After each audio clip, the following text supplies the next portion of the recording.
They smirked as the champagne flute shattered. "It's just a girl thing," someone snapped.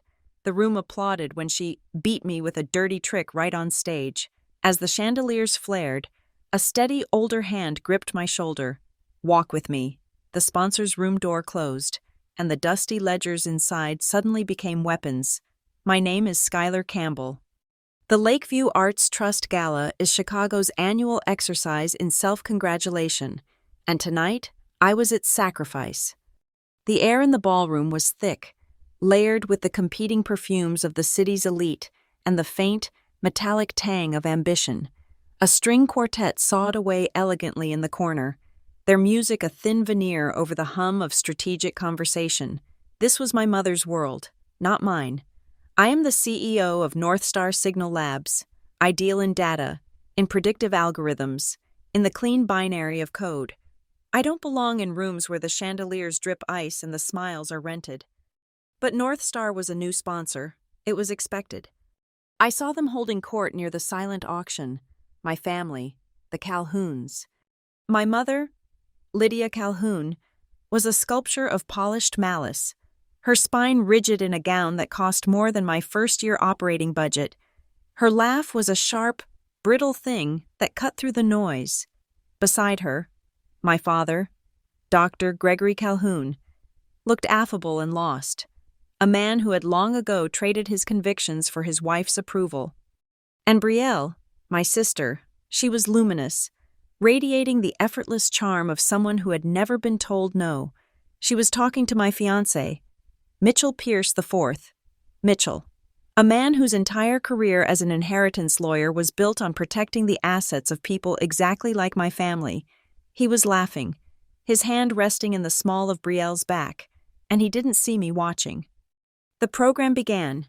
Speeches were made, pledges were offered. Then, Lydia took the podium.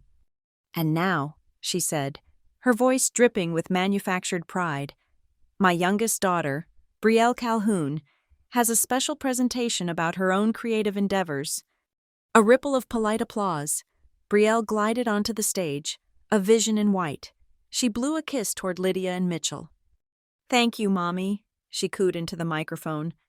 "I just wanted to share something, very personal, a project I've been developing, but it's so hard. You know, when people try to take what's yours." The lights dimmed, the massive screen above the orchestra, which had been displaying abstract art, flickered to life. My face. It was me, pacing in my old lab, shot on a grainy phone. The footage was chopped, slowed down. Then, it cut to slides of my proprietary algorithm, the Firefly routing logic, the core of North Star's technology. It was simplified, dumbed down, presented in bright, childish infographics. And then, Brielle's voiceover, breaking with fake tears. "I had this concept, this dream, and I trusted my sister. I shared it with her, and she stole it." The screen flashed. Skylar Campbell, CEO, then a blurry, out-of-context text message, then Brielle, weeping into the camera. The ballroom went utterly silent. I could feel every eye in the room pivot, focusing on me. I didn't move. I kept my expression neutral, my hands resting lightly on the table. This was the attack, not a discussion, not an argument, a public execution. The whispers started, a sibilant hiss that spread from table to table. "Did you see that? Her own sister. How awful. Poor Brielle." Then I heard it. The phrase that had defined my entire life, spoken by a woman at the next table, her diamonds flashing as she leaned into her companion. "It's just a girl thing. You know how jealous they get. It's just a little sisterly drama." She waved her hand, dismissing my company, my career, my entire life's work as a petty squabble, a girl thing. My skin went cold, but my mind was sharp. I could feel the blood draining from my face, but I focused on my breathing. I would not give them the satisfaction of a reaction. I would not cry. I would not scream. I glanced down at my left wrist, hidden by the cuff of my jacket. Beneath the fabric, 4 perfect, crescent-shaped bruises were already blooming, punctuation marks left by Brielle's fingernails. She had cornered me backstage, just before the dinner. Her smile was bright, her eyes empty. "Don't you dare ruin my night, Skylar," she had whispered, her grip tightening on my arm.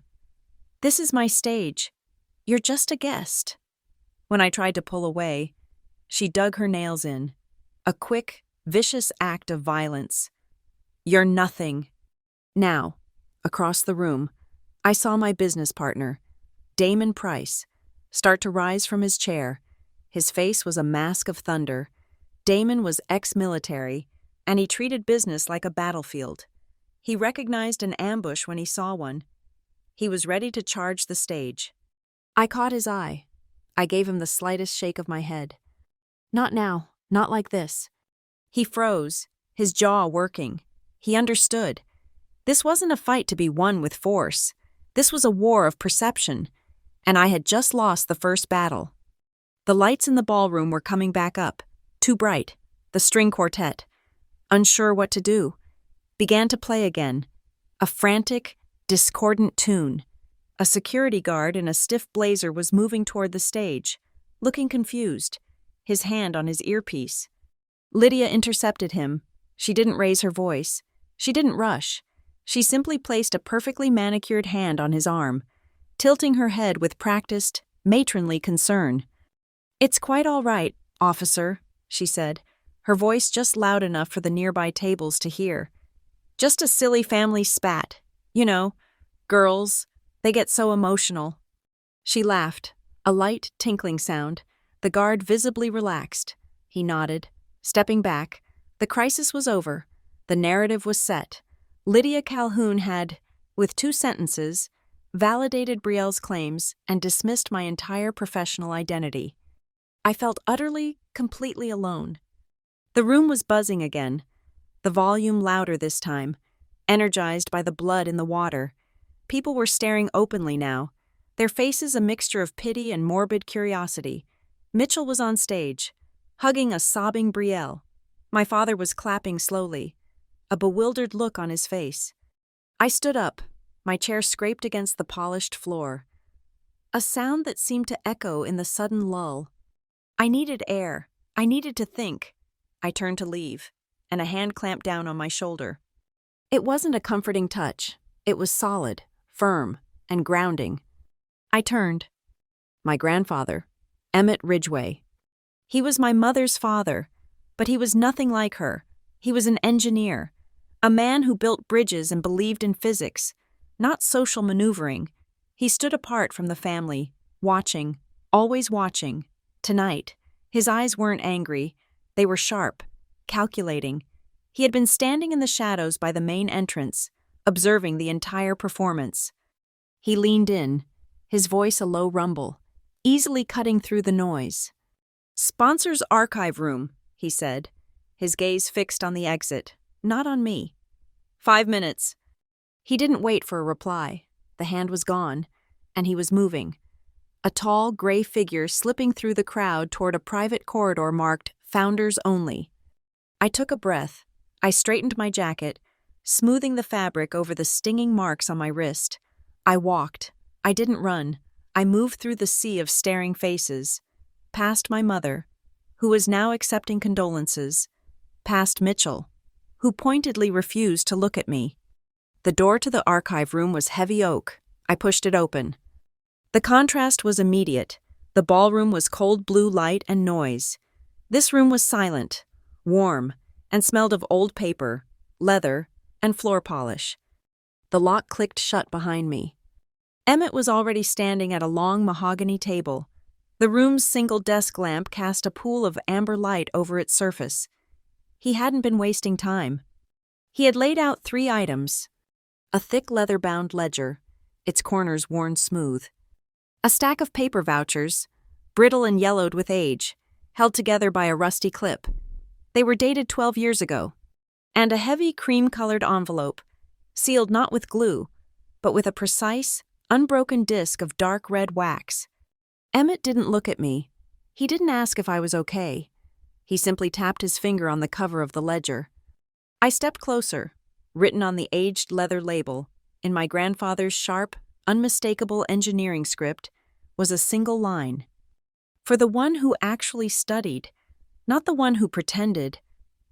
My successful simulation wasn't just an answer, it was a blueprint.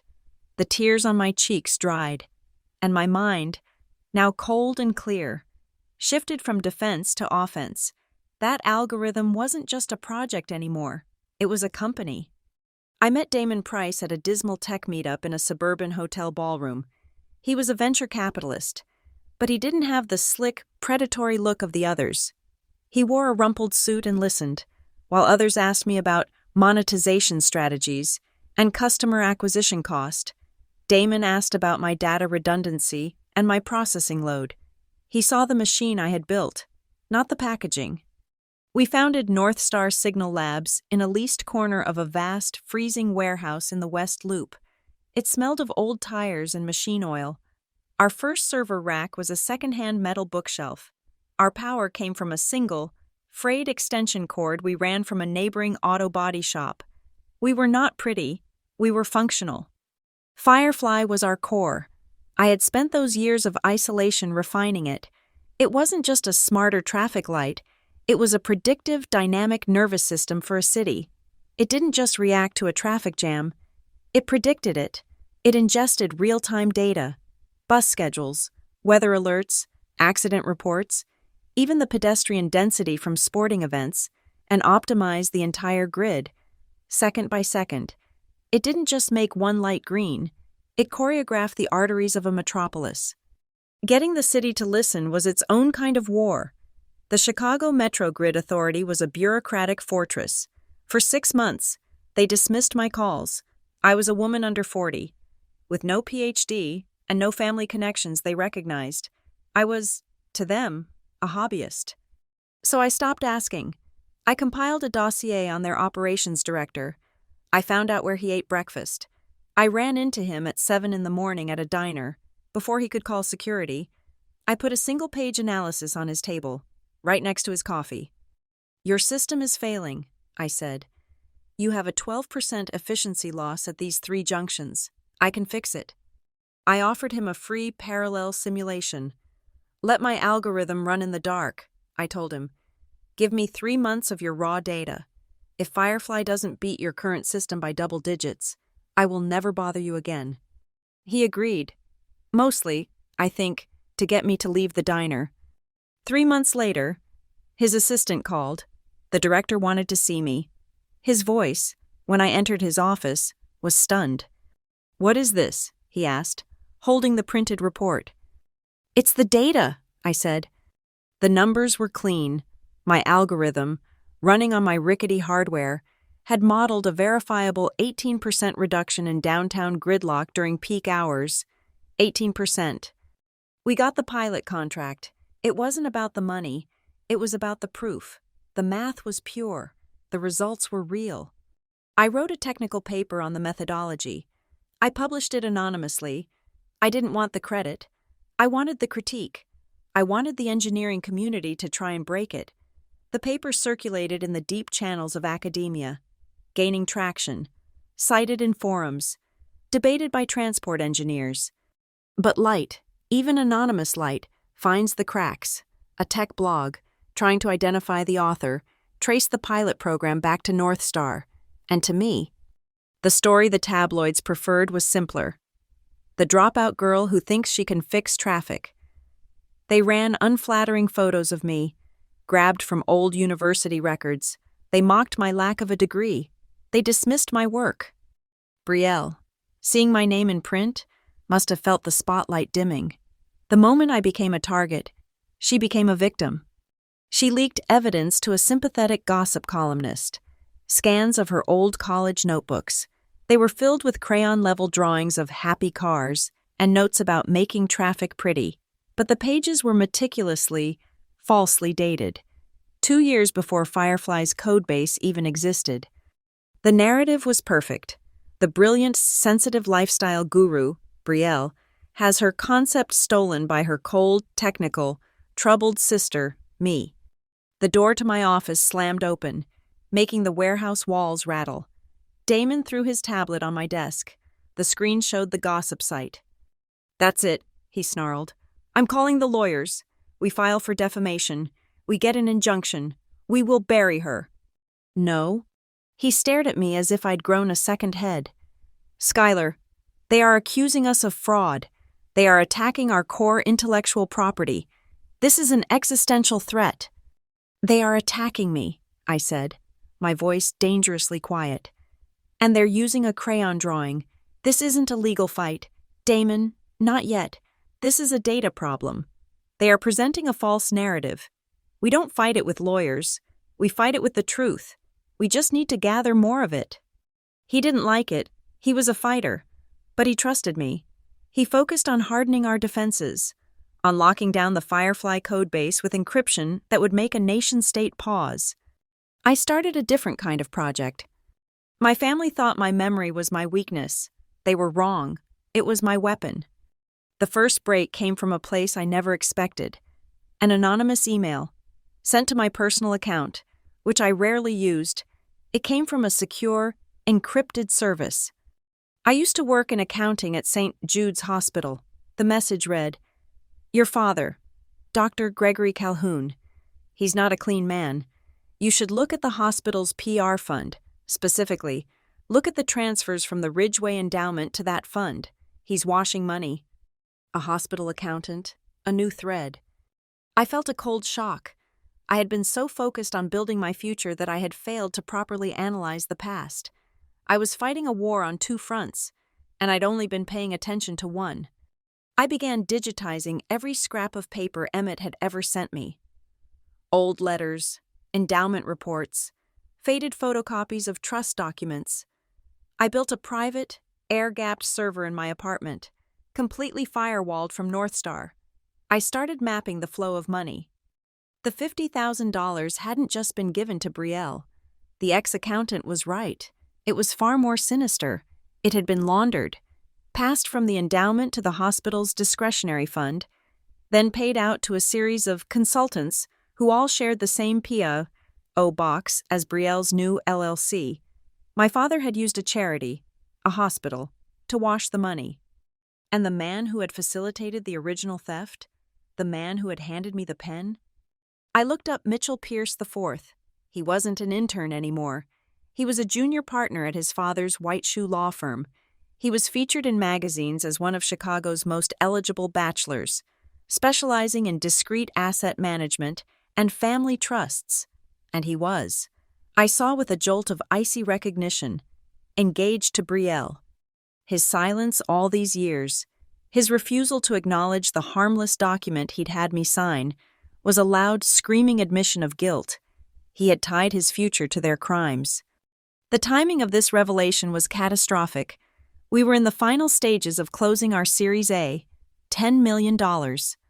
Our lead investor called. His voice was tight. "Skylar, this girl thing with your sister. My board sees a potential IP dispute. We need you to clear this up. We're pausing the wire." The money stopped. The lawsuit, however frivolous, was working.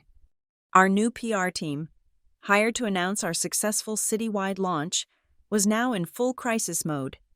"Pivot," our media coach advised, her face grim. "Pivot to the data, pivot to the 18%. Do not engage on the family issue." I was in my apartment. It was 3 a.m. I was staring at the financial map I'd built on my private server, the hospital, the endowment, Brielle's LLC, Mitchell's firm. It was all connected. A knot of deceit. I felt sick, but I also felt clear. I was looking at the digital proof of my father's crime. Then I saw the file I had labeled MISC. It was a digitized photograph from Emmett's personal collection. It was the endowment's signing ceremony. All those years ago. Emmett, younger, smiling, the university headmaster, shaking his hand. I zoomed in. In the background, on the wall, was a bronze plaque. I zoomed in again, cleaning the pixels. The plaque listed the endowment's name, and underneath, a motto. I pulled up the scanned copy of the endowment charter Emmett had given me. I compared the two. The official charter was missing a line, a condition. Wait. I checked my scan archive. A different photo. Emmett and the headmaster, posing, holding the signed charter. The caption, in Emmett's sharp handwriting, "Founding Day, the conditions are set." I looked at the charter again. The page numbers. There was a skip. Page 4, page 6, page 5 was missing. A hidden condition, a failsafe. Emmett knew. He must have known what Lydia and Gregory were capable of. He had built an exploit into the system, and he had just, in that archive room, shown me the key. The Lakeview Arts Trust Gala was tonight, the gala I had just fled. I sat at my desk, 12 years of suppressed emotion and precise technical work culminating in this single, crystalline moment. I took a piece of my North Star letterhead. I wrote a short, handwritten note to my grandfather. I didn't mail it. I put it in my briefcase, a promise to myself, and drove to the gala. The night at the gala was a declaration of war. The morning after was the invasion. I left the archive room with Emmett's ledger safely stowed in my briefcase, a cold, heavy weight against my hip. The walk from the gala to my car was a blur. I didn't speak to anyone. I didn't look at my family. I just walked. By the time the sun came up, my phone was a vibrating, shrieking grenade. The first explosion was Brielle. She was on a live stream, not a polished, pre-produced segment, but a raw, supposedly spontaneous feed from her perfect, all-white bedroom. She was in a silk robe, her makeup artfully smudged, her eyes red from what I assumed was a combination of crocodile tears and rubbing raw onions on her eyelids. The feed had 50,000 live viewers. I just can't be silent anymore, she whimpered, her voice catching. Last night, at the gala, you saw what happened, but that was just the tip. This isn't about an algorithm. This isn't about a company. She leaned closer to the camera, her eyes wide and pleading. This is about years of emotional abuse. My sister, Skylar. She was always the golden one, the smart one, and I was just me. She always hated me for it, for just being happy. My blood ran cold. She was taking my narrative and twisting it, claiming my pain as her own. This jealousy, it's consumed her, Brielle continued, a single tear tracing a perfect path down her cheek. This isn't business. This is just a girl thing, a terrible, sad girl thing. And there it was. She had taken the whispers from the gala and turned them into a weapon. She said the phrase, and then she hashtagged it. Girl thing. It was instantly trending. My company, my work, my entire identity, reduced to a petty, gendered catfight by my sister. The second explosion was my mother. Lydia didn't stoop to social media. She chose a high-profile morning news show, the kind watched by the wives of the investors I was courting. She was the picture of maternal grace and tragic dignity. Her voice was soft, heavy with a lifetime of sacrifice. We just don't know what to do, she sighed, clutching a tissue. We gave Skylar everything. We paid for her education. We tried to support her hobbies, but she just dropped out. She fell in with a rough crowd, and it broke our hearts. The interviewer, a woman with shark-like eyes and a sympathetic smile, leaned in.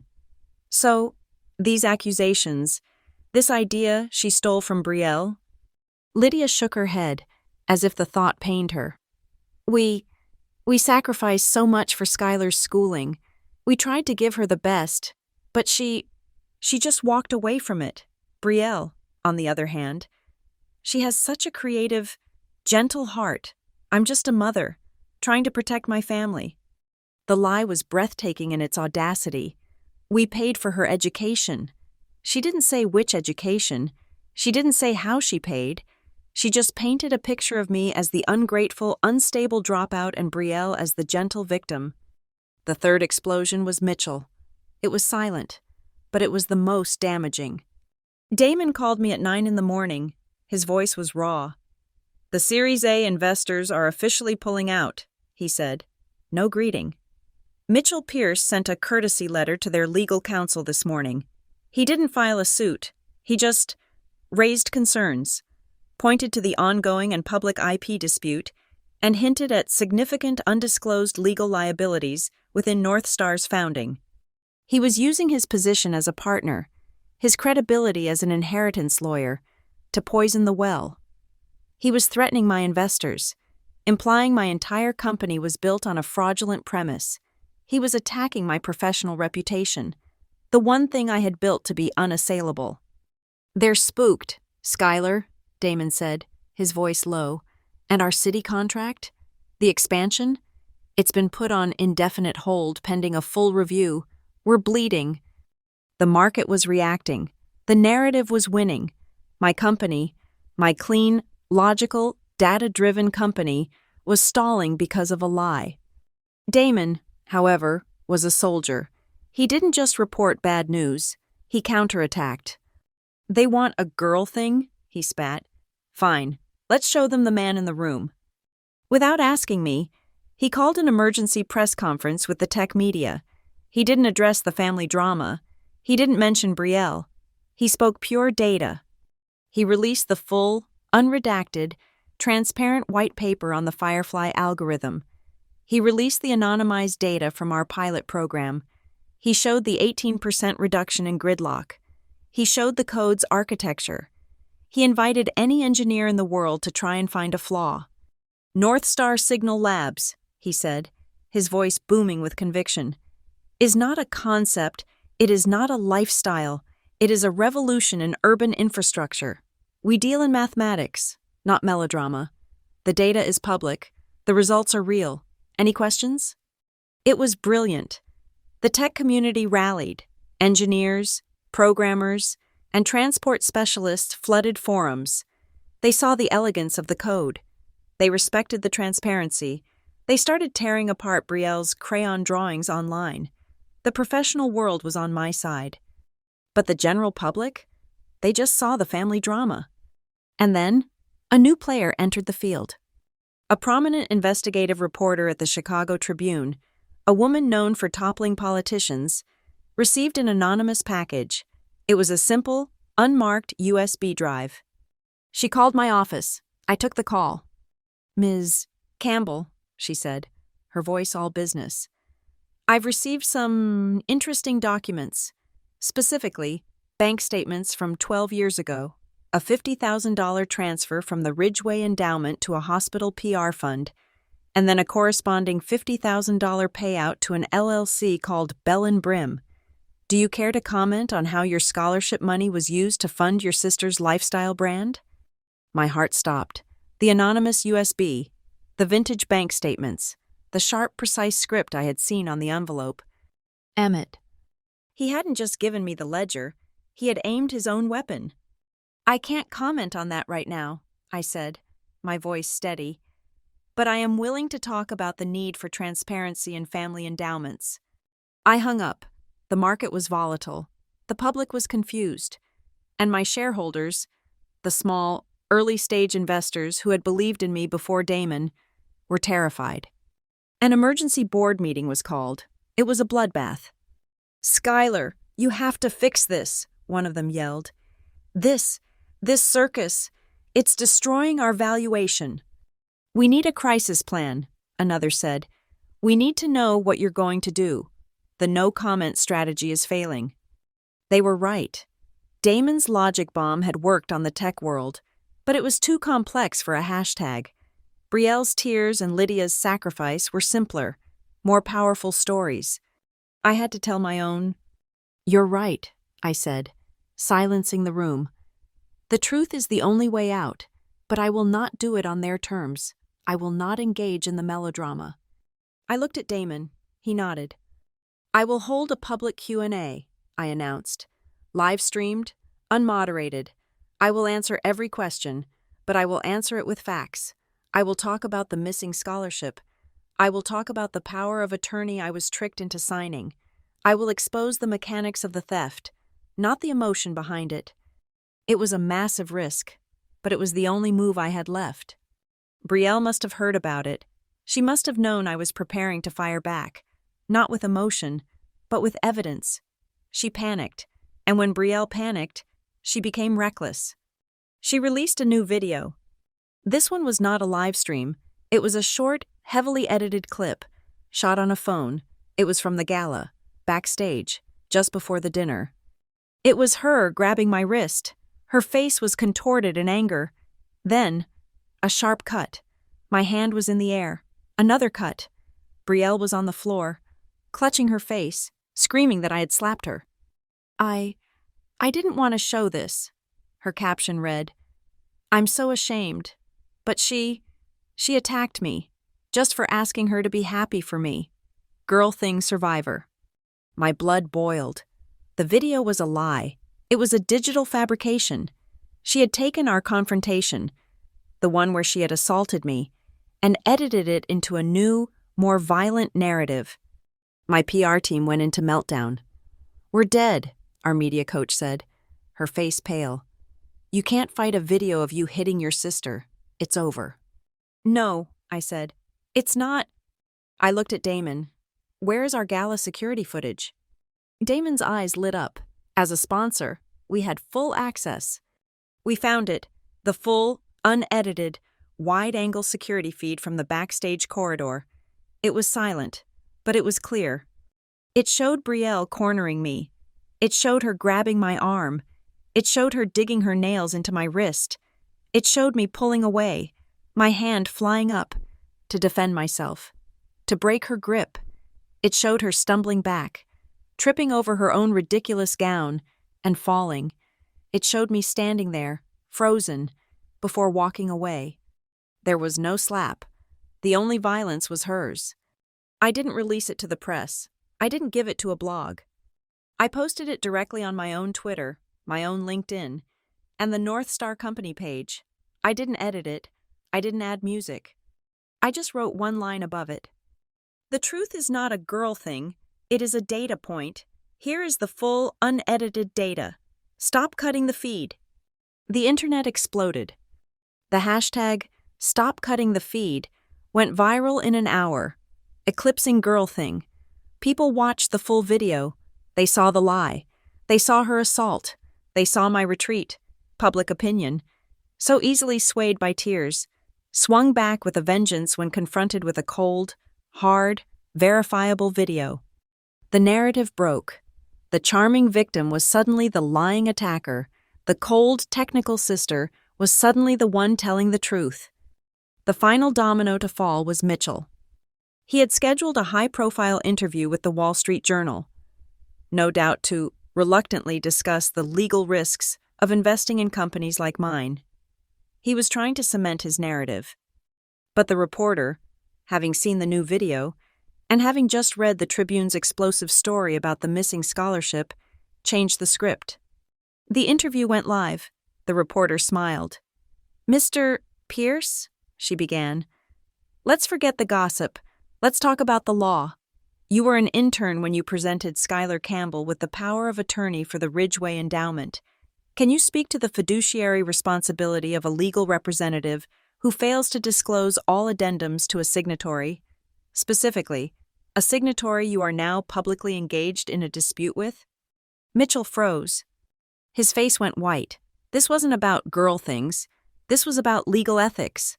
This was about his career. He was being asked about a specific, verifiable legal action. He stammered. He tried to pivot. He talked about client privilege. But the question was out. The link between Mitchell, the lawyer, and the original theft was now public. My phone buzzed. It was a single text message from an unlisted number. Emmett. It will be light when it is time. The media war was loud, chaotic, and fought with the blunt instruments of hashtags and video clips. The real war, however, began the next day. It was fought in silence, in a windowless room, with the hum of a document scanner and the smell of archival paper. Emmett and I met not at my office, not at his home, but in a secure, rented conference room under a false name. He brought the ledger, I brought my laptop, my private server, and a new, burning focus. "The public fight is a distraction," I said, my voice echoing slightly in the sterile room. "They want me to be emotional. They want me to be a girl. From now on, I am only a calculator." Emmett nodded. his approval a silent, steady force. He opened the ledger, the one he had shown me at the gala. "They were clumsy," he said, his voice a low rumble. "Lydia and Gregory. They believe they are clever, but they are just bold. They never read the details. They never do." He turned the thick, creamy pages, his long finger tracing down a column of handwritten entries. The ledger spanned 25 years of the Ridgway Endowment's history. It was meticulous. He stopped. "Here!" He tapped a line item under a section dated 13 years ago, just before I won. The entry wasn't for Schuyler's scholarship, it was for S.E. academic mandate. The amount allocated was not $50,000. It was $120,000. Beside it, a separate entry. S. Contingency Fund, for $30,000. I stared at the numbers. $150,000, I whispered. "They only took 50. What happened to the rest?" "They couldn't get it," Emmett said, a grim smile touching his lips. "The grant was structured in 3 payments, each contingent on the first. They forged the power of attorney for the first 50,000. But to get the next 100,000, they would have needed my signature and yours. They took what they could grab quickly and assumed no one would ever check the ledger. They left the rest to rot. They had stolen my future, and they had been too stupid to even steal all of it." "This ledger is the source code," I said, my hands moving to the scanner. "But it's not the proof of the crime, it's just the proof of the intent." "Then let us find the proof of the crime," Emmett replied. He slid the wax-sealed envelope across the table, the one from the gala. "I didn't just get the bank statements. Schuyler, I got the photographs of the transfers." I broke the seal. Inside were high-resolution glossies, not printouts, photographs. They were from 12 years ago. A Calhoun family bank account, an incoming wire from St. Jude's Hospital PR fund for $50,000, and on the very same day, an outgoing check from the same account. The payee, Bell & Brim, LLC. The date on the check was the same date Brielle's company was legally incorporated. It was the smoking gun, the entire crime, from endowment to hospital to Brielle's pocket, on a single-day timeline.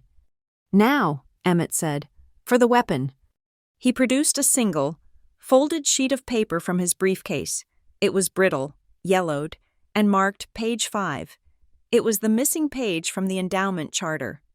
I read it, my blood, which had been boiling with a cold fire, turned to ice. The hidden condition, it was an academic malfeasance clause.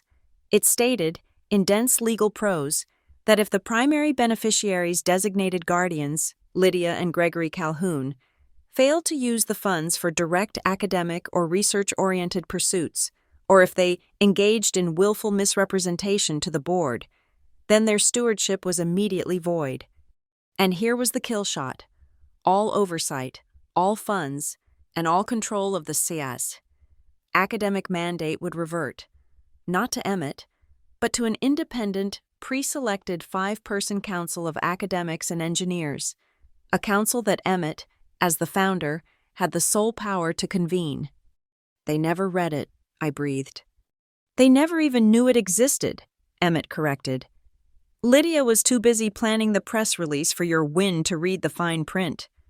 He then showed me the addendum, the one Mitchell, in his intern days, had signed. It was a simple authorization to transfer the first 50,000, but at the bottom, there was only one signature, Mitchell's, and a blank space for a notary. "To be a valid legal instruction for a trust of this size," Emmett said, "it needed to be witnessed and notarized. It's invalid. A worthless piece of paper. He's been an accomplice to fraud since he was 22. We needed more. We needed to make this timeline indestructible. "I know who to call," I said. Avery Holt was a forensic accountant who lived in a world of pure numbers. Avery did not have a style. They were a functioning, breathing spreadsheet. I had used their services once to audit a potential contractor, and the report they produced was so terrifyingly thorough, I ended up reporting the contractor to the IRS. Avery arrived in the conference room in under an hour, carrying nothing but a polished aluminum briefcase. I laid out the ledger, the photos, and the charter. A family dispute, Avery said, their voice flat, already scanning the documents. These are messy. This is not a dispute, I said. This is a financial crime. I want a timeline. I want every cent accounted for, from the endowment to its final destination. I want to know where it went, who touched it, and what they bought. Avery's eyes lit up with a faint, almost imperceptible to the human eye, flicker of professional joy.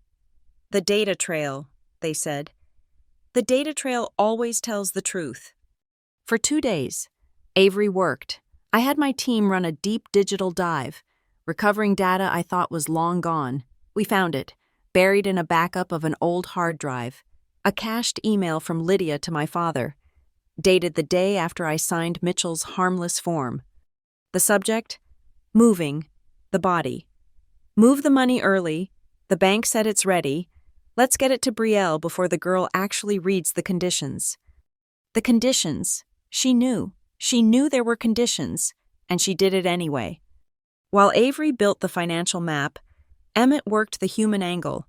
The transfer was authorized by a mid-level bank manager.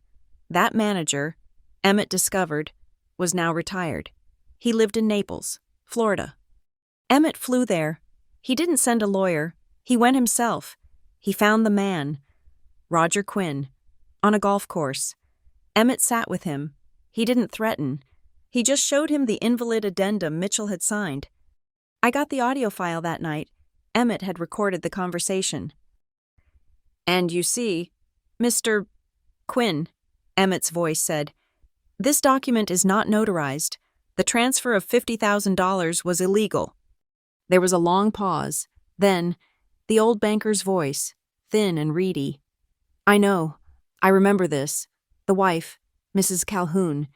She came in. She was very insistent. She said it was a family emergency, a medical expense for her daughter. She said the lawyer, Mr. Pierce, had approved it. She put him on the phone. They pressured me. They said it was all in order. When I asked about the notary stamp, Mrs. Calhoun said it was a waste of time and that her husband was a doctor at St. Jude's, and it was their money. I just pushed it through. I always regretted it. It was a full confession, a verbal confirmation of the entire conspiracy. On the 3rd day, Avery Holt was ready. Damon, Emmett, and I gathered in the conference room. Avery had taped a massive, wall-sized printout to the wall. It was a flowchart, a beautiful, terrible, intricate map of my family's corruption. The initial theft of $50,000 is clear, Avery said, using a laser pointer. Endowment, to invalid addendum, to Calhoun account, to Bell and Brim, LLC, that is simple fraud. Avery pointed to the chart. But the destination of the funds is where the narrative is. I have subpoenaed, through private channels, the invoices from Brielle's launch. The laser pointer landed on a series of lines. $22,000, couture gown. $14,000, stylist and makeup team. $8,000, influencer contracts, payments to social media personalities to attend her party. The remaining $6,000, venue and champagne. Avery turned to me, their face impassive. She wore your scholarship, Ms. Campbell. Then, the pointer moved to a new section of the chart. This, Avery said, is the part that elevates it from simple fraud to complex conspiracy. 3 months after the $50,000 was spent, a new series of payments begins. Look, transfers from Bell and Brim, LLC, back to the St. Jude's Hospital PR fund. Damon leaned in. They're giving the money back? No, I said, seeing it. My father, he's covering his tracks. Precisely, Avery said. Dr. Gregory Calhoun was creating a fake paper trail. He was using his daughter's company to pay the hospital for PR services that never happened. He was laundering the reputation of the money. He could now show his board that his new PR campaign, funded by Bell and Brim, was a success. He used my money to steal my scholarship, and then he used my scholarship to fabricate his own professional achievements. It was perfect. It was vile. It was, I had to admit, almost brilliant in its sheer sociopathic audacity. Emmett, who had been silent, finally spoke.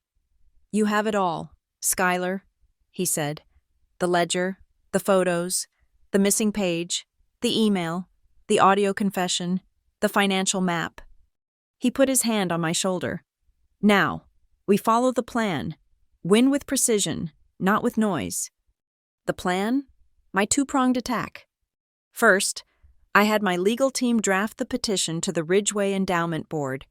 We were not filing a lawsuit. We were activating the malfeasance clause. We were triggering the hidden condition. We attached Avery's report, Lydia's email, and the audio file of Roger Quinn.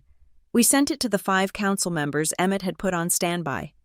Second, the spoliation letter, a formal notice, sent by courier to Lydia, Gregory, Brielle, and Mitchell Pierce, demanding they preserve all documents, emails, hard drives, and phone records related to the case. It was not an accusation, it was a warning. It told them that we knew, and that if they deleted a single file, they would be committing a separate and very prosecutable crime. Damon watched the couriers leave. "It's a good plan, Schuyler," he said. "But what's plan B? What happens when they ignore it and hit delete?" I pointed to the wall, to Avery's map. "They can't delete the past. Damon, they can't delete the bank records. They can't delete the LLC filings. And they can't delete Roger Quinn's memory." I looked at the map one more time. It was a web, and every single thread, the hospital, the LLC, the invalid addendum, the girl thing hashtag, the lies, they all originated from, or ran directly through, one person, the one person who was a lawyer, who should have known better, and who had just been publicly humiliated by the Wall Street Journal. All arrows pointed to Mitchell. He was the linchpin, and he was the one who was about to break. My family played checkers. They made loud, dramatic jumps, capturing one piece at a time and crowing about it. They lived for the hashtag, the gossip column, the immediate, emotional victory. But the board they had stepped onto was not a checkerboard. It was a game of go, a game of territory, of slow, creeping influence, where a single, quiet stone, placed in the right quadrant, could capture half the board 2 hours later. We had the evidence, we had the map. Now, we began placing the stones. The first stone was the petition, my legal team, a boutique firm specializing in high-stakes trust litigation, finalized the packet. It was not an angry letter, it was an execution order. It contained Avery Holt's full forensic report, a precise, numerical map of the theft. It contained the high-resolution photographs of the bank transfers. It contained the notarized audio transcript of Roger Quinn, the retired banker, confessing his role. It contained Lydia's scanned email. Move the money early, before the girl actually reads the conditions, and front and center, it contained the original, missing page 5, the malfeasance clause. This was not a request, it was an activation. We sent it, via secured courier, to the 5 members of the independent council Emmett had selected 13 years ago, a provost at MIT, a retired civil engineer, a federal judge, an ethics professor, and a data scientist. They were not my mother's social circle. They were Emmett's intellectual peers. The second stone was placed simultaneously. The spoliation letters, identical notices of pending litigation and evidence preservation, sent to Lydia Calhoun, Dr. Gregory Calhoun, Brielle Calhoun, and Mitchell Pierce IV, Esquire. This letter was a warning shot, but it was also a trap. It informed them, in the driest legal terms, that we were aware of the fraud and that any deletion, alteration, or concealment of electronic or physical records would be met with severe sanctions. "Lydia will shred everything," I told my lawyer. "Good," she replied, her voice sharp. "Let her. That's obstruction. It's often easier to prove than the original crime." With the legal pieces moving silently in the background, I turned to the public stage. My shareholders were still terrified. the public still confused by the girl thing noise. I refused the softball interviews. I refused to sit on a morning show couch and share my pain. Instead, North Star Signal Labs announced a public Q&A, live-streamed, focused on corporate ethics, intellectual property, and data transparency. Damon thought I was insane. They're going to ask about Brielle. They'll ask about the slap video. I know, I said, and I will answer them. I stood on a bare stage in our main warehouse, the server racks humming behind me. The first question, from a tech blogger, was exactly what I expected. Ms. Campbell, your sister claims you stole her idea. Your family says you're unstable. How do you respond to the girl thing allegations? I looked into the camera. No emotion, just data. That is an excellent question about intellectual property, I said, my voice crisp. The idea in question is the Firefly algorithm. It is not a concept. It is 400,000 lines of proprietary code, built on differential equations and predictive modeling. It was developed by me, over 2 years, in a lab funded by my night shift data entry jobs. I pivoted. My algorithm was stolen. That is a fact. But it was not stolen by me. It was stolen from me. The $50,000 scholarship I won to fund its early-stage development was illegally diverted. It was laundered through a hospital PR fund and used to purchase $22,000 couture gowns and $8,000 influencer contracts for a lifestyle brand. I never said Brielle's name. I never said Lydia's name. I just stated the facts. I used the numbers. As for the slap video, I continued, I am glad you asked about data integrity. You were shown an edited clip, a false data set. I have already released the full, unedited security footage. Our policy at North Star is simple. We do not manipulate the data. We trust the truth. The Q&A lasted for 1 hour. I buried them in facts. I talked about fiduciary duty. I talked about data ethics. By the time I finished, 400,000 lines of code and $22,000 gown were trending. I had taken their hashtag and turned it into an invoice. While the Q&A changed the narrative, we widened the attack. Damon's team launched our long-term PR campaign, The Women Building Tomorrow's Infrastructure. It was a slick, powerful series highlighting female engineers, coders, and city planners. It put me and North Star at the center of a positive story. It repositioned me from victim to leader. Simultaneously, Avery Holt packaged their report on my father. They removed my name and all references to the endowment. What remained was a clean, damning report of financial malfeasance. A senior doctor at St. Jude's fabricating PR successes by washing money through a shell LLC. That report was anonymously couriered to the State Hospital Inspector General. My father's name was now on a list. Now the game got smarter. My family was in chaos. Surrounded by legal notices and bad press, they were desperate. My legal team accidentally leaked a memo to a low-level legal blogger, hinting at a potential settlement conference. We let the rumor circulate for 24 hours. Skylar is considering a deal. It was a baited hook, and Brielle, blinded by ego, swallowed it whole. She couldn't stand the idea that I might be seen as the magnanimous one, the one offering them a deal. She had to be the winner. She sent an email, not to me, but to a group of her influencer friends. It was a victory lap. You guys, it's finally over. Skylar totally caved. Her lawyers are begging for a settlement. I guess I proved the algorithm was my idea after all. She's paying us to shut up. Just goes to show. I always get what I want. That scholarship was always mine. LOL. The email was forwarded to my lawyers by one of those friends within an hour.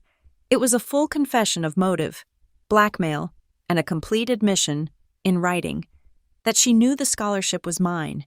It was the nail in her coffin. While Brielle was busy writing her own indictment, Avery Holt was tracking Mitchell. Avery's investigation into the hospital fraud had found the shell company my father used, Bell & Brim, LLC. There's an anomaly, Skylar, Avery said, in our next meeting. Bell & Brim's incorporation address It's not Brielle's apartment. It's not your parents' house. Avery put a new slide on the screen. The address used for the LLC filing, Avery said, is 1204 North LaSalle Street, Suite 500. I stared at the screen. That's his office, I whispered. It is the exact street address and suite number, Avery confirmed, of Mitchell Pierce's law firm. He hadn't just given me the pen. He hadn't just signed the invalid addendum. He had personally filed the paperwork for the shell company that received the stolen money. He wasn't just an accomplice. He was the architect. Mitchell was the linchpin, and now he was exposed. His interview with the Wall Street Journal had been a disaster. His partners were asking questions. He was vulnerable, and Emmett, seeing the weakness, moved in. Emmett didn't call as Emmett Ridgway, the angry grandfather. He called as Mr. Ridgway, the endowment founder. He requested a formal meeting with Mr. Pierce, his family's legal counsel, to discuss the unfortunate public spat. They met at the Chicago Club, a bastion of old-world conservatism. Emmett, I was told later, played the part of the confused, out-of-touch patriarch perfectly. He had a digital recorder in his breast pocket. It's a mess, Mitchell, Emmett sighed, swirling his glass. A complete mess. This missing page nonsense, this hidden condition. It's all theatrical. I just want it to go away. I just want the girls to be quiet. Mitchell, desperate to impress the old man, desperate to regain control, took the bait. Emmett, you don't have to worry, Mitchell said, his voice smooth and condescending. I heard the audio file later. It made my skin crawl. That hidden condition? It's legally irrelevant. I handled that myself. Years ago, I made sure the initial transfer was structured as a simple power of attorney. That malfeasance clause they're screaming about? It was never triggered because I made sure it was never notarized. It's a non-document. Trust me, I buried it. They have nothing. He had just confessed. He had just admitted, on tape, to intentionally circumventing a legal trust document to facilitate a fraud. He was boasting about it. My lawyer received the audio file an hour later. This is it, she said, her voice vibrating with a lawyer's version of ecstasy. This is the end of him.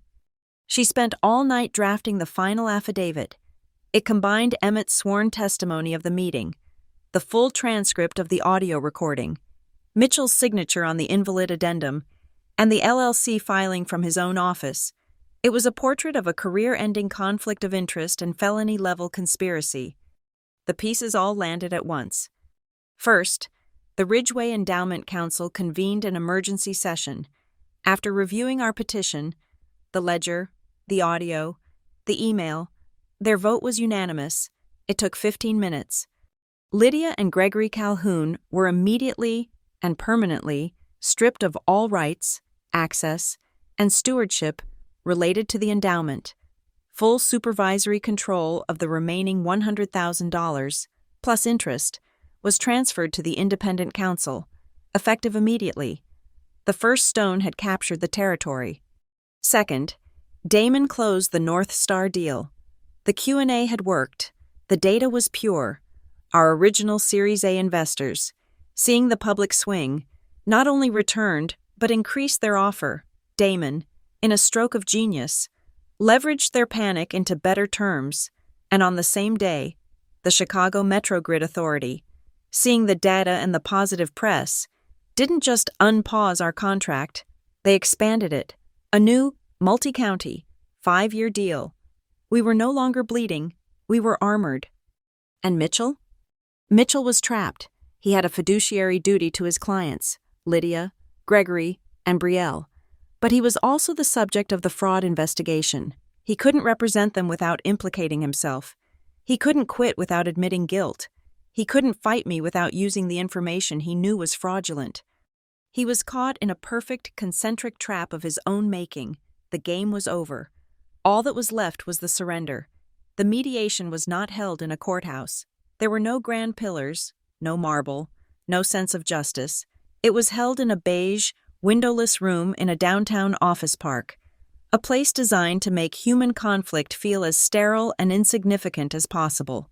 The air was stale, smelling of industrial carpet and weak coffee. We sat on one side of the polished veneer table. Me, my lawyer Ms. Hayes, and Damon. Across from us sat Lydia, Gregory, and Brielle.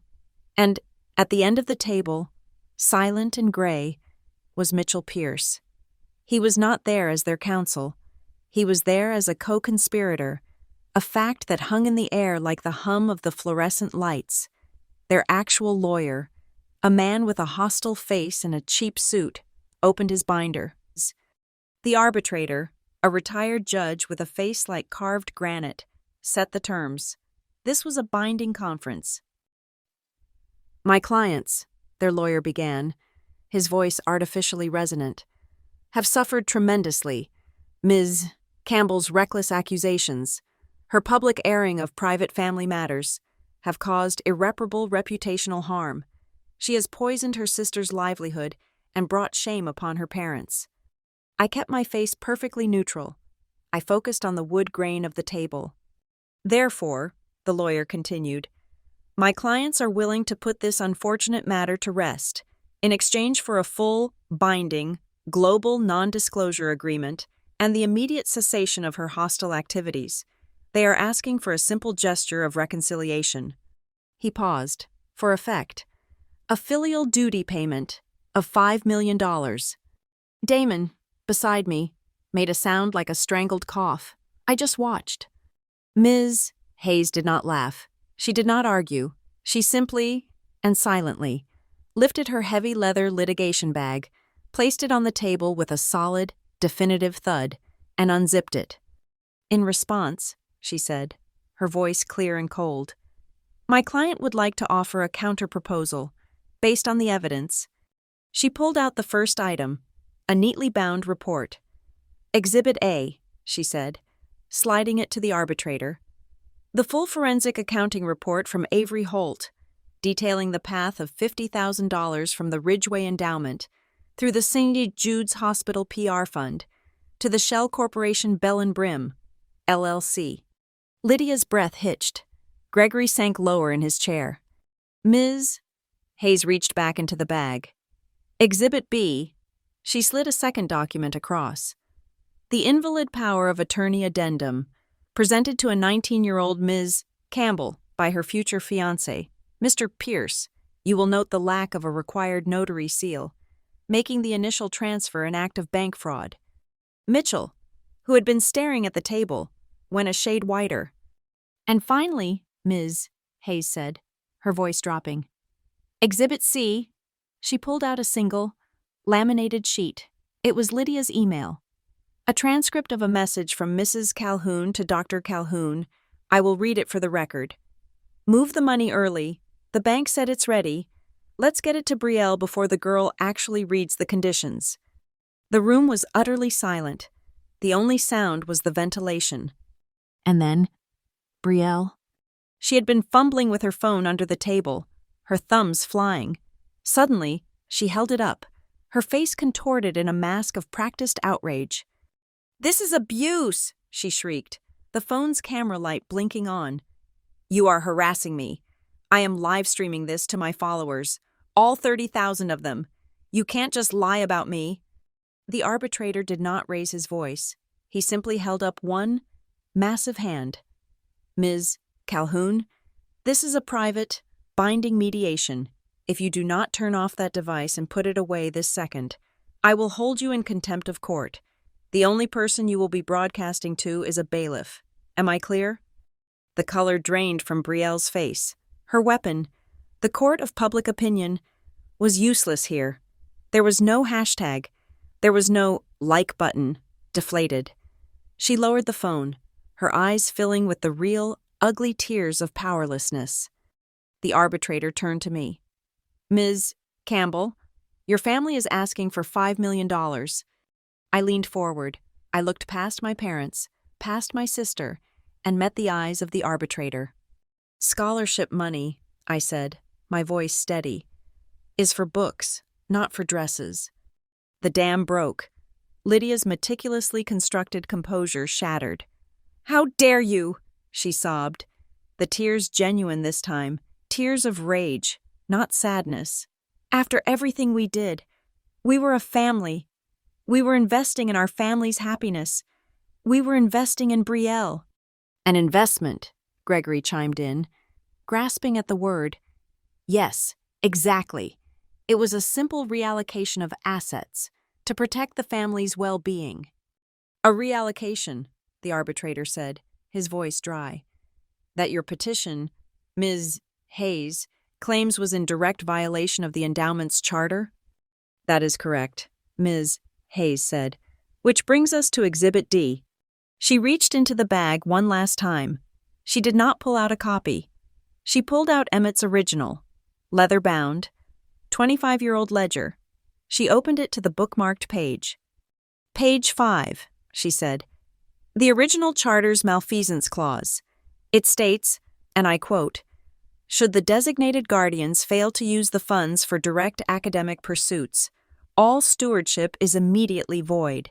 We have Mr. Ridgway's notarized affidavit confirming this is the original and only valid charter. The finality of the physical book, the aged paper, the sharp ink, was absolute. It was not a girl thing, it was a contract. And Brielle, seeing her couture gown, her launch party, her entire fabricated life about to be repossessed, finally lost the last shred of her control. The carefully crafted mask of the victim dissolved, revealing the raw, ugly greed beneath. "So what?" she screamed, slamming both palms on the table. "So what? He gave it to her, but I was the one who used it. I was the one who built something. I was the one making the family look good, while she was hiding in a lab. I deserved it. I deserved it more." The silence that followed was absolute. Gregory closed his eyes. Lydia's sobbing stopped, frozen on her face. Their own lawyer stared at his legal pad, his case, his clients, his entire strategy, just having been confessed to oblivion. Brielle had just admitted it. Not just the theft, but the motive. Not just the crime, but the philosophy. The arbitrator held up his hand. "We will take a 10-minute recess." Our side staging room was just another beige box. I was pacing, the adrenaline thrumming through me. The door opened, and Emmett walked in. He had not been in the main room. A strategic choice. He was holding a single, elegant, cream-colored envelope, yellowed with age. "I was not going to use this," he said, his voice quiet. "But I think it is time." He looked at me. "Your grandmother, she wrote this for me. The year before she passed. She told me to keep it with the endowment papers, to open it only when it was truly needed." When the arbitrator called us back, Emmett walked in with us. "Sir," Emmett said, addressing the arbitrator, "a final piece of evidence as to the endowment's original intent." He handed the envelope over. The arbitrator opened it. It was a single sheet of heavy stationery, the handwriting a graceful, strong, feminine script. He read it aloud. "Save it for the one who knows the work, the one who understands the struggle. Do not let it be wasted on performance." Lydia made a small, strangled sound. This was not a legal document. This was a judgment from the grave. This was my grandmother, the woman she had spent a lifetime trying to emulate and supplant, reaching across time to call her a fraud. The psychological war was over. They were broken. "Ms. Hayes," the arbitrator said, "does your client have a settlement offer?"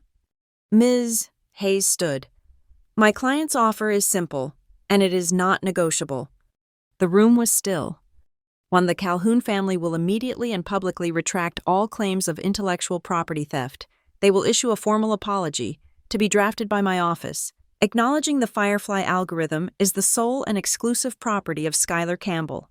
2, they will, within 30 days, repay the full, original $50,000, plus interest, directly to the Ridgway Endowment to fund a new scholarship for women in STEM. 3, a permanent, binding, global non-disparagement agreement. They will never speak Miss Campbell's name or her company's name in any public or private forum for the rest of their lives." Their lawyer, recovering slightly, scoffed. "That's That's extortion. And in return for this, generosity? Ms. Hayes smiled. It was a cold, thin, terrifying smile. In return, Ms. Campbell will not take this file. She tapped the stack of evidence on the table, which contains conclusive proof of bank fraud, conspiracy, obstruction, and perjury, and walk it across the street to the district attorney's office.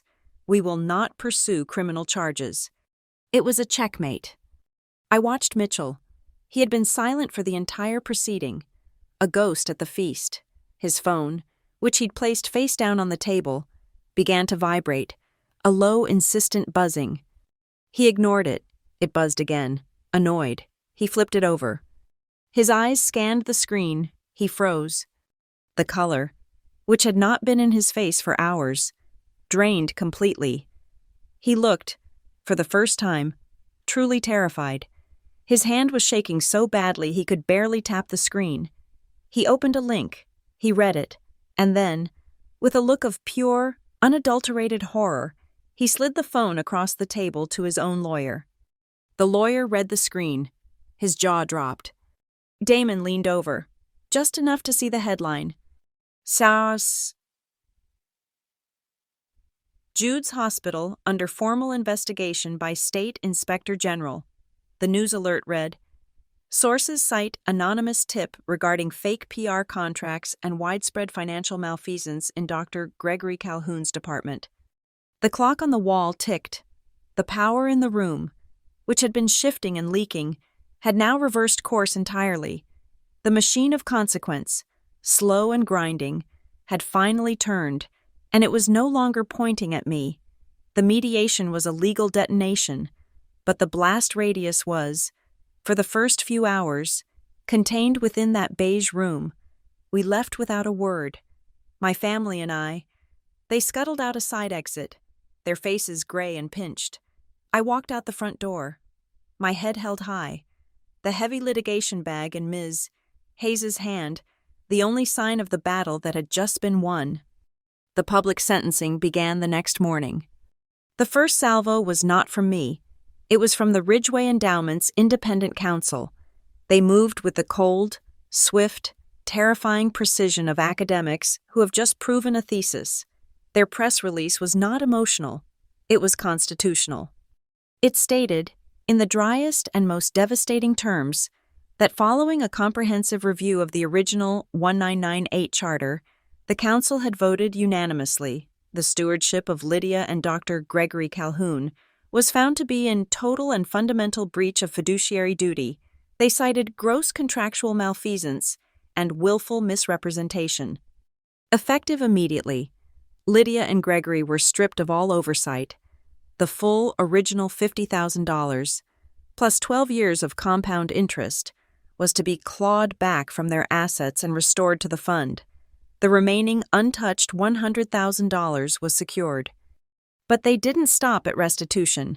They announced the endowment's new flagship initiative, effective immediately, the Schuyler Ridgeway Fellowship. Its sole purpose was to identify, fund, and legally protect high-risk, high-reward projects led by women in systems engineering and urban infrastructure.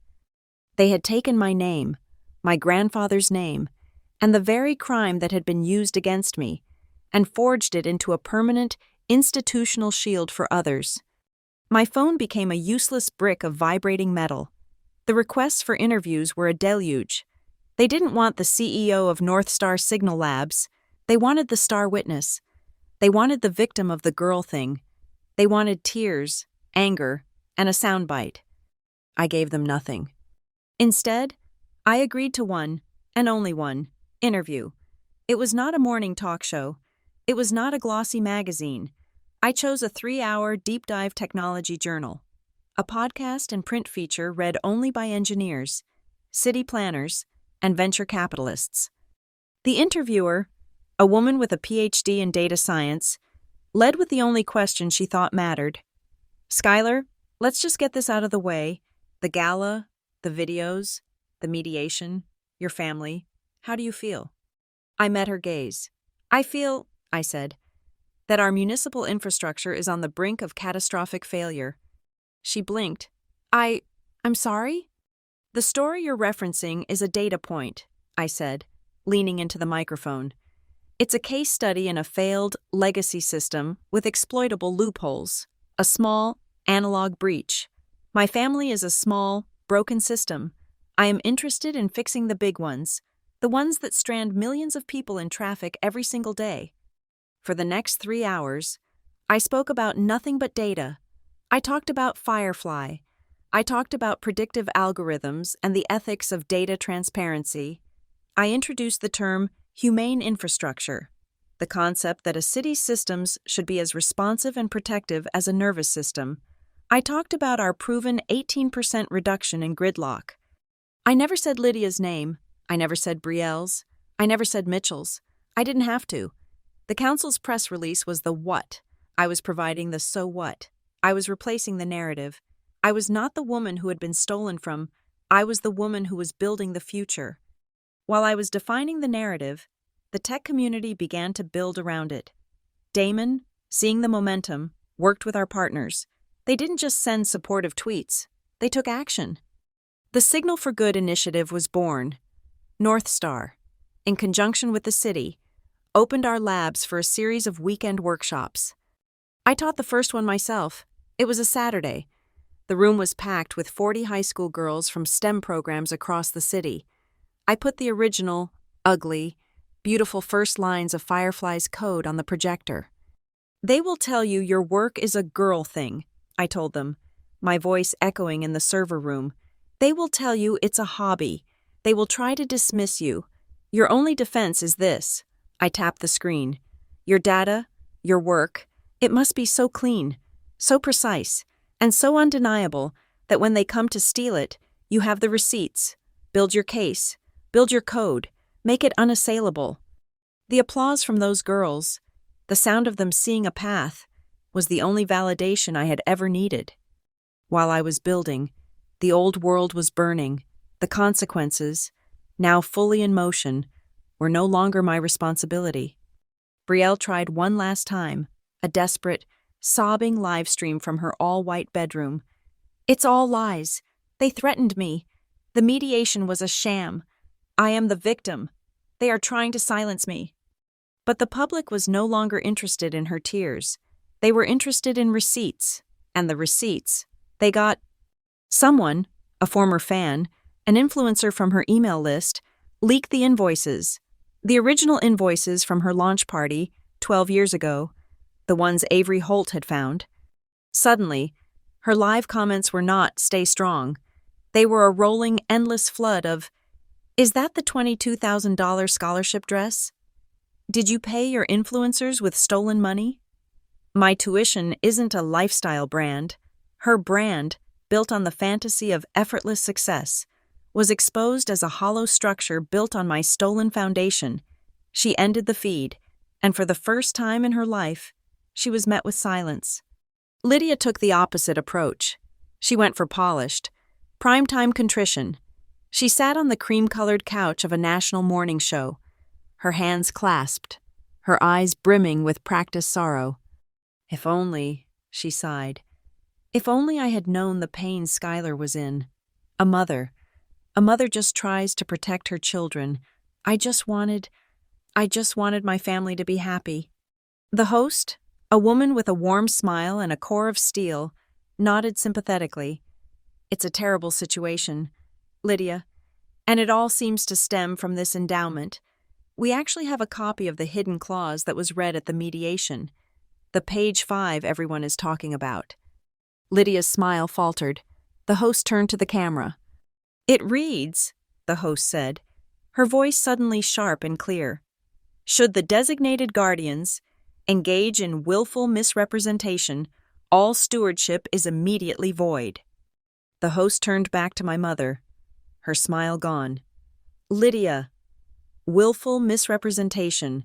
That's not a girl thing. That's fraud. As a mother, did you not read the contract for your daughter's future? It was a public execution, live, before 8 million viewers. My father's end was quieter, and therefore more profound. The State Inspector General's investigation, triggered by Avery's anonymous report, was not about me. It was about him. They found the fake PR contracts. They found the Shell LLC. They found a pattern of financial abuse stretching back a decade. Gregory was not publicly fired. He was just gone. Saint. Jude's hospital released a one-sentence statement. Dr. Gregory Calhoun has been suspended, effective immediately, pending the results of a full state and internal investigation. St. Jude's is cooperating fully. The title, the prestige, the entire edifice of his identity, it was gone. And Mitchell, his was the simplest. The affidavit containing the transcript of his "I buried it" boast was now public record. His firm, facing a catastrophic ethics violation, acted not to protect him, but to protect itself. He was suspended, a terse statement on their website. Mr. Pierce is no longer associated with this firm. We have initiated a full internal review of his case files. He was an outcast. The war was over. The storm passed, and in the silence, we built. North Star's multi-state pilot program, which had been on hold, was approved. It was a 9-figure deal, spanning 5 cities. Our ESOP, the Employee Stock Ownership Plan, skyrocketed. The first 10 engineers who had worked with me in that freezing warehouse, who had believed in me when I was just a woman with an algorithm, were now millionaires. That, more than anything, felt like victory. The tabloids forgot my name, but the tech journals, the city councils, the engineering universities, they started using my term, humane infrastructure. Emmett, for his part, made one final, silent move. He took a significant portion of his own personal wealth, not the endowments, and made an anonymous donation to a struggling education fund in the West Loop, the neighborhood where I had taught myself to code. I thought it was over. I thought we had won. I was in my office, late. The city lights of Chicago spread out below me. I was reviewing the new schematics for our Seattle launch. The door opened. Emmett walked in. He looked older, the victory having taken a toll on him as well. "You did well, Schuyler," he said. It was the highest praise he had ever given me. "We did well," I corrected. He nodded, a rare, thin smile. "You used the data. You built a case so strong it couldn't be ignored." He sat in the chair opposite my desk. "But you've only won the war you knew about." I put down my pen. What does that mean? The ledger, the missing page, the money, that was my plan. That was the trap I set for Lydia, knowing, one day, she would fall into it. "And she did," I said. "Yes," he said. "But you've been fighting the symptoms, Schuyler, not the disease." He leaned forward, his eyes holding mine. "I have one last secret, one I've kept for 25 years, one I was never going to tell. But now, you've earned the truth." "The truth about what?" "About your grandmother," he said, his voice dropping. "About the real reason she wrote that note, and about what really happened the year Brielle was born." Emmett's secret about my grandmother hung in the air of my office for a long moment. But before he could elaborate, his face shifted. The brief flicker of personal revelation was gone, replaced by the precise, calculating look of the engineer. "That," he said, standing up, "is a story for another time, the final time. There is one last piece of business. The machine we built must be secured." 3 days later, I received the invitation. It was not a text or an email.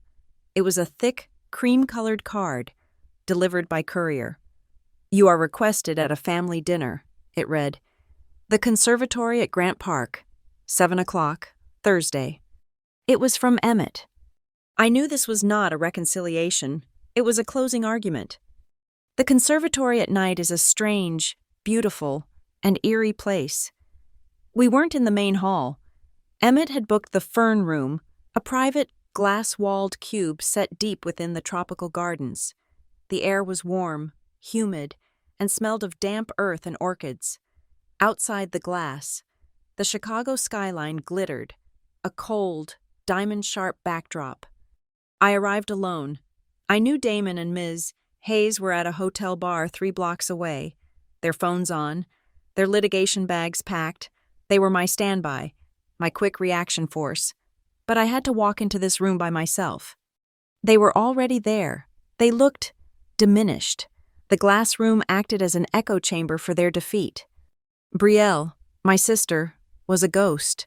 She was pale, her hair limp.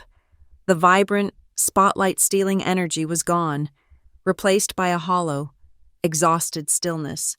She was wearing a simple black dress, a uniform of mourning for her public self. Lydia, my mother, was sitting bolt upright. She was wearing pearls, but I recognized them instantly. They were the fakes, the ones she kept in her travel case. Her real ones had likely been sold. Her armor was gone, replaced by a cheap replica of her old power. Gregory, my father, was silent. He just stared out the glass at the city lights, at the hospital complex in the far distance that was no longer his kingdom. He had aged 10 years. He looked like a man who had been hollowed out. Mitchell, of course, was not there. Mitchell, I knew, was currently speaking with the State Bar Association's Ethics Committee, trying to negotiate the surrender of his law license in exchange for their silence. I took my seat. No one spoke. The tension was a physical thing, thick as the humid air. Emmett was the last to arrive. He did not come from the entrance. He emerged from the greenery, a groundskeeper having let him in a private door. He was not dressed for dinner. He was wearing his work suit, and he was carrying a heavy polished oak box. He placed it on the table. The sound was a definitive, solid thud that made Lydia jump. "This is not a dinner," he said. His voice was not unkind. It was simply finished. "This is an administrative transfer." He opened the box. The mechanism of the lock clicked, a sharp, precise sound that cut through the humidity. Inside, on dark blue velvet, were 3 items. First, the original, heavy, bronze seal of the Ridgway Endowment. Second, a new, empty, leather-bound ledger. Third, a single, folded document, tied with a black ribbon, a codicil. "As you all know," Emmett said, addressing my family as if they were a quarterly board he was about to dissolve, "the council has stripped you of your stewardship. Your legal responsibilities to this endowment are concluded." He looked at my mother. "Lydia, the repayment of the $50,000 has been scheduled. Your assets are being attached." He looked at Gregory. "The state investigation, I'm told, is proceeding." He looked at Brielle. "And you have signed the public apology."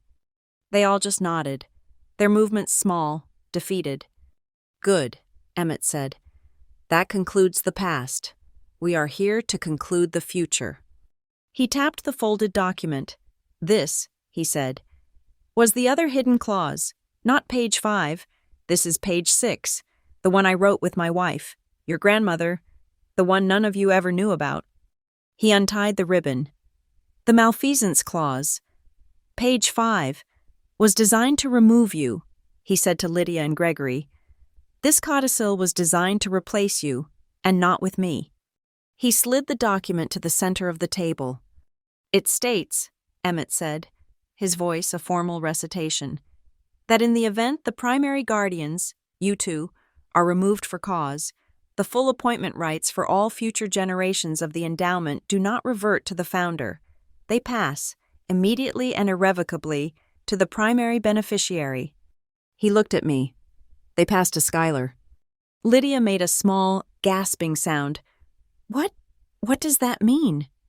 "It means," Emmett said, "that she, and she alone, now controls the Skylar Ridgway Fellowship.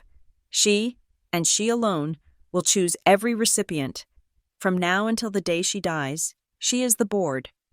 He turned, a man I had not noticed, standing in the shadows by the door, stepped forward. He was older, with a thin, kind face. "This," Emmett said, "is Mr. Breen, the endowment's attorney. He is here to witness the transfer." Emmett took the heavy bronze seal from the box. "He is here to witness me, as the founder, formally acknowledge that the conditions of the codicil have been met, and to legally transfer this authority to Ms. Campbell." Lydia, seeing the final, total loss of control, the last vestige of her family's name being handed over, made one last, weak protest. "Emmett, no, Father, you can't. It's still a family endowment. You can't just give it to her." Emmett's gaze was ice. "I am not giving it. Lydia, she earned it. You stole it. The contract is clear." Brielle, who had been silent, suddenly spoke. Her voice was a cracked whisper. "A second chance." We all looked at her. Just give me a second chance," she said, her eyes filling with tears. But these were not the performative tears of her live streams. They were the small, pathetic tears of a child who knows she has lost. I can help.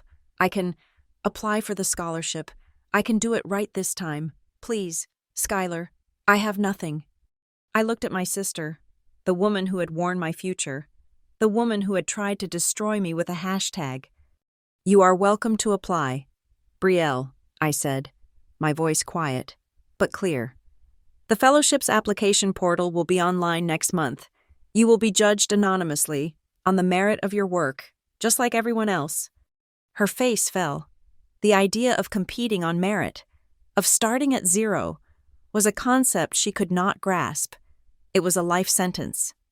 Gregory, my father, finally spoke. He did not look at me. He looked at Emmett. "Mr.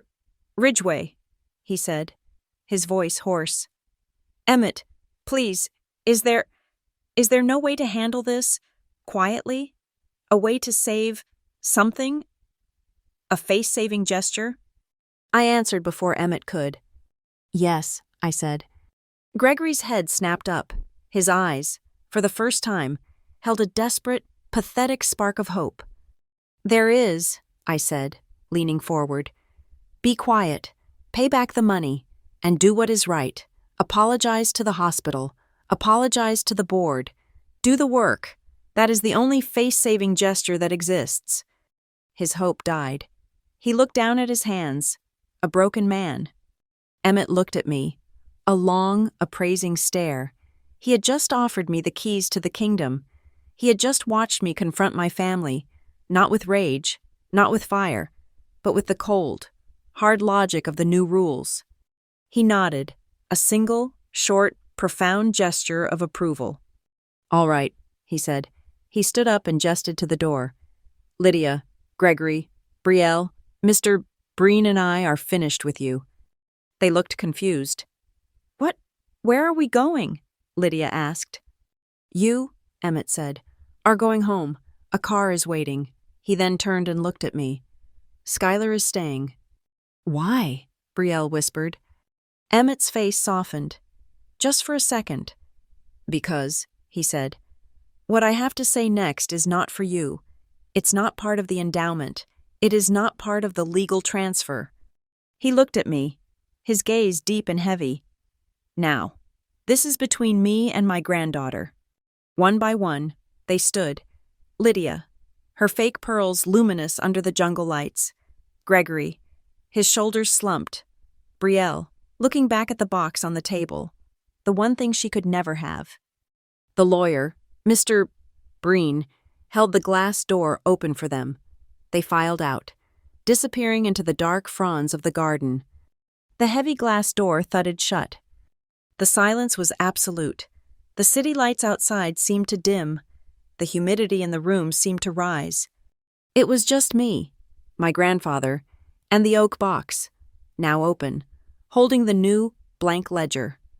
The entire mechanism of my life, the grief, the rage, the code, the fight, it had all been clicking into place, one gear at a time, and now, the final, massive gear had just locked. The entire machine was about to turn. My heart, which had been beating with the rhythm of a fight, suddenly, and for the first time in 12 years, changed its key. The heavy glass door thudded shut, and the sounds of my family retreating, the rustle of fabric, the crunch of gravel outside, were swallowed by the thick, humid air of the conservatory. The silence that settled was not empty. It was heavy, weighted with 25 years of unsaid things. Emmett sat down, his movements slow. He looked at the oak box, at the new blank ledger. "You're angry," he said. It was not a question. "You knew," I said, my voice quiet, but shaking with a new, cold energy. "You knew what they were. You set that trap for them, that malfeasance clause. You let them steal that money. You let them do it to me." "Yes," he said, without hesitation. I stared at him. "You let me live in that apartment. You let me work those night shifts. You let it all happen. You could have stopped it at any time." "And what would you have become, Skylar?" he asked, his voice still quiet, but with an edge I had never heard. "Another, richer, more educated version of Brielle? A woman who was given everything and therefore learned nothing? I set that trap for your mother. Yes, I knew her character, but the clause was not for her. It was for you." He leaned forward. "It was a test of academic will, a test of character. I needed to see if the blood that ran in your grandmother's veins also ran in yours. I needed to see if, when faced with an impassable wall, you would complain, or if you would build a door." "That's cruel," I whispered. "No," he said, his voice sharp. "Cruel is what your mother did. She gave you nothing, but told you it was everything. I gave you a problem, and the tools to solve it, and I waited." He reached into his breast pocket and pulled out something that was not old, a small, encrypted hard drive. He slid it across the table. "This," he said, "is your grandmother's real will, not that note. That was for Lydia. This is for you." I looked at the drive. "What is it?" She was an engineer, like me, but she was also a writer. She kept voice journals, every day, for the last 10 years of her life. They are all on here, encrypted. The password is the name of your first high school science project, the one your family ignored. Acoustic resonance propulsion. My hands were shaking as I took the drive. "You've been focused on revenge. Skylar," he said, "on winning, on justice. Your grandmother was focused on something else. You'll hear her say it, over and over, in those files. Don't get revenge. Set the standard. Revenge is about the past. A standard is about the future. You cannot build a company. You cannot build an infrastructure on a foundation of anger. It will always fail." He opened the oak box again. He pointed inside. "Look closely. This is not just a transfer of power. This is the first day of your new job." Inside the box, beneath the new ledger, was a checkbook and a single, symbolic check, already filled out. It was from the newly restored Ridgeway Endowment. It was for the full, remaining $100,000. My breath caught. "You're giving this to me?" "No," Emmett said, almost laughing. "I am assigning it to you. This is not your money. You will not spend a cent of it on yourself. It is seed funding. It is the first deposit for the Skylar Ridgeway Fellowship. Your job, as the new trustee, is to take this $100,000 and, over the next 10 years, turn it into 10 million. This is your new bottom line. Not revenge. Growth."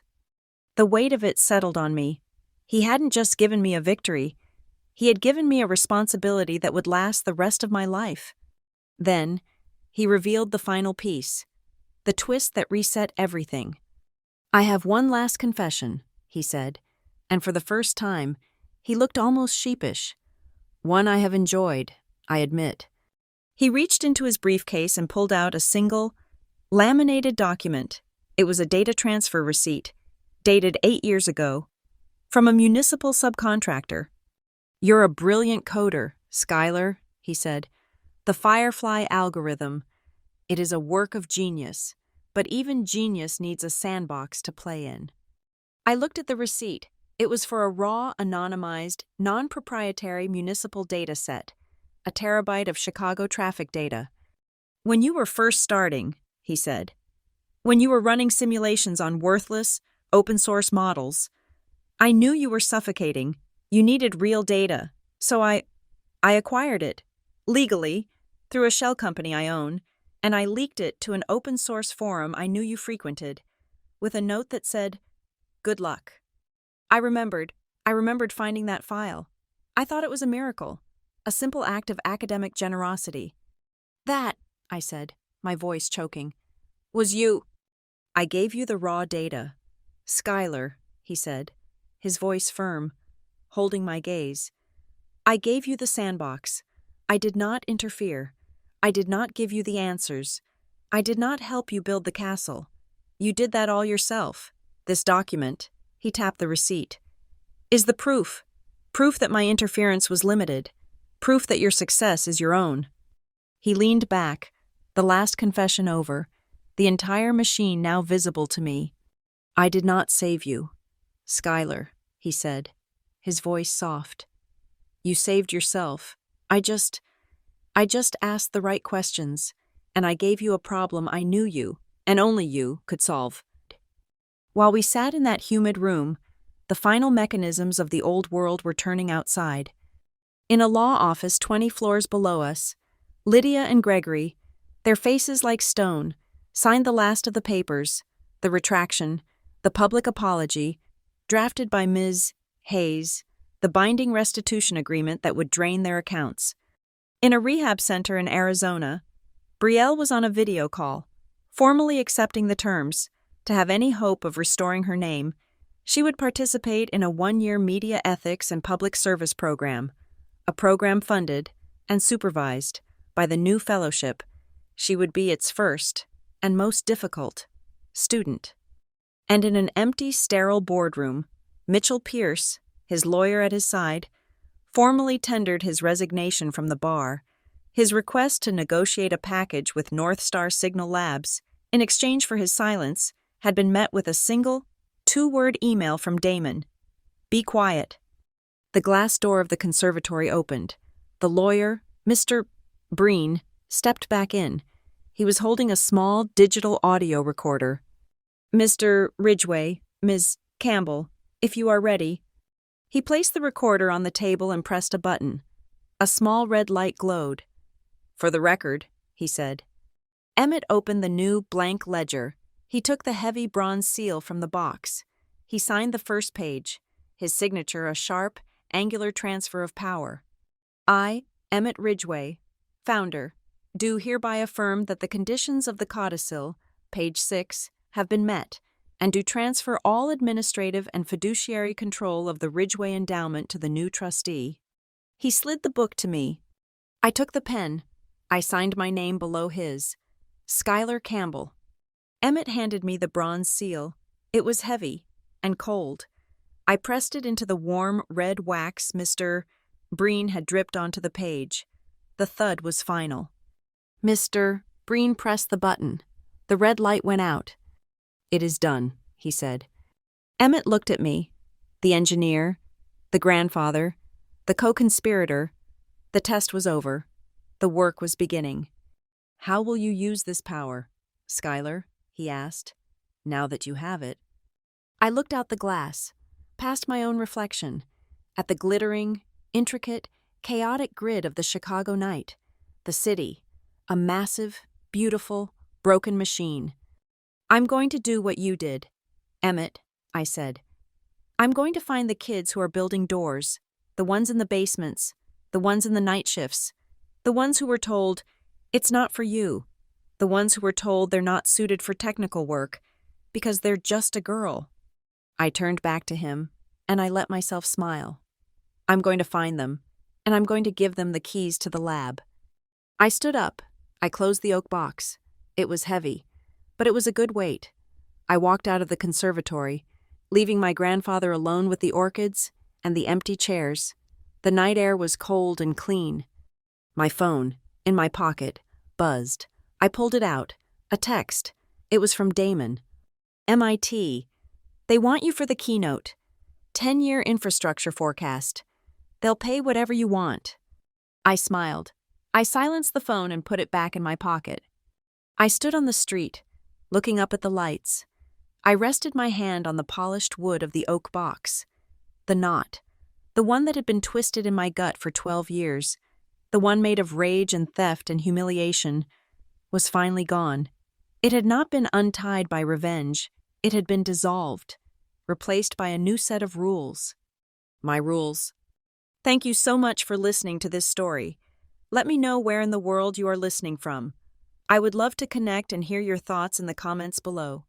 Please subscribe to Lila Revenge Stories, like this video, and give it an extra boost by hitting the hype button so more people can hear this story.